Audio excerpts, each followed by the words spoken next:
செல்வ பெருந்தகைவர் ஒரு முன்னாள் ரவுடி ஷீட்டர் அப்படிங்கிற முறையில அவருக்கு தெரிஞ்சிருக்கலாம், எனக்கு தெரியாது. ஏன்னா நான் ஒரு ரவுடி ஷீட்டர் கிடையாது. அதனால செல்வ பெருந்தகை அப்படி யாராவது சொல்லிட்டு செஞ்சாங்களா, இல்ல செல்வ பெருந்தகை தமிழ்நாட்டில் எல்லா ரவுடியும் மானிட்டர் பண்றாரா, இல்ல ஒரு செல்வ பெருந்தகையோட அடிஷனலா தமிழ்நாட்டுடைய டிஜிபி பொறுப்பேற்றிருக்காரான்னு எனக்கு தெரியாது. எங்கிட்ட யாரும் சொல்லவில்லை. அப்படிப்பட்டவங்களுக்கு பாரதிய ஜனதா கட்சியில இடமும் இல்லை.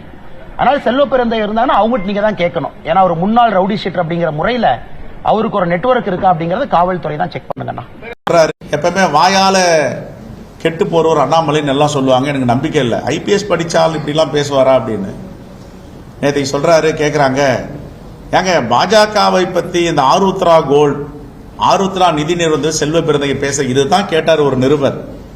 உடனே கோபம் பொங்கிட்டு வந்துருச்சு. என்ன சொல்றாரு, அவர் ரவுடி லிஸ்ட் உள்ளவர், ஹிஸ்டரி லிஸ்ட் உள்ளவர், அவருக்கு தொடர்பு இருக்குன்னு பேசுறாரு. ரெண்டு விஷயம் இதுல நான் கேட்கிறேன் அண்ணாமலைய, நீ என்ன ஐபிஎஸ் படிச்ச, என்ன சட்டம் படிச்ச? நீ என்ன ஐபிஎஸ் படிச்ச, என்ன சட்டம் படிச்ச? அசாசினேஷன் சொல்லுவாங்க. மகாத்மா காந்தி நீ அசாசினேட் பண்ணீங்க. ஆனா அவருடைய வழி வந்தவர்கள் எங்களை போன்றவரை கேரக்டர் அசாசினேஷன் பண்றீங்க. அசாசினேஷனுக்கும் கேரக்டர் அசாசினேஷனுக்கும் என்ன வித்தியாசம் அண்ணாமலைக்கு தெரியுமா? அது what is the meaning of assassination and character assassination? ஒருவனை கேரக்டர் அசாசினேஷன் செய்வதை விட கொலை செய்வதே மேல் என்று அறிஞர்கள் சொல்லி இருக்கிறார்கள். நீ இதெல்லாம் படிச்சிருக்கியா? வாய்க்கு வந்தது எல்லாம் வந்து பேசிருவியா? நீ உன் கட்சிக்காரங்களை பேசுற, எல்லாரையும் பேசுற. சரி, ரைட்.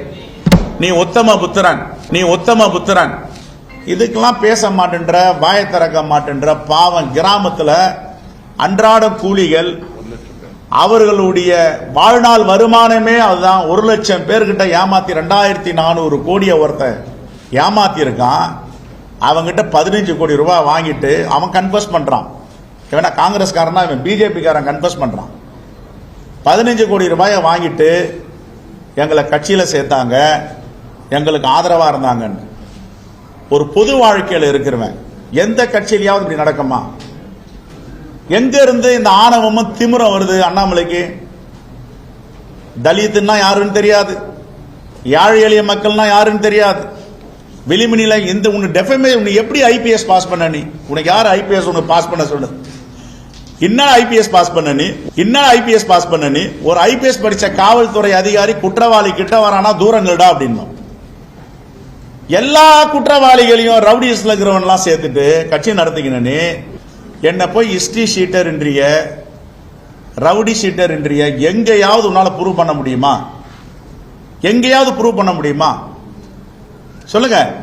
ஏதாவது ஒரு ஸ்டேஷன்ல நான் பிறந்தது முதல் இன்று வரை எங்கேயாவது ஒரு இடத்துல இவர் இந்த வழக்கில் சம்பந்தப்பட்ட குற்றவாளி சொல்லு, எங்கேயாவது சொல்லு. History sheeter rowdy sheeter defamation தான் சொல்லுங்க. நீ என்ன ஐபிஎஸ் படிச்சிருப்ப?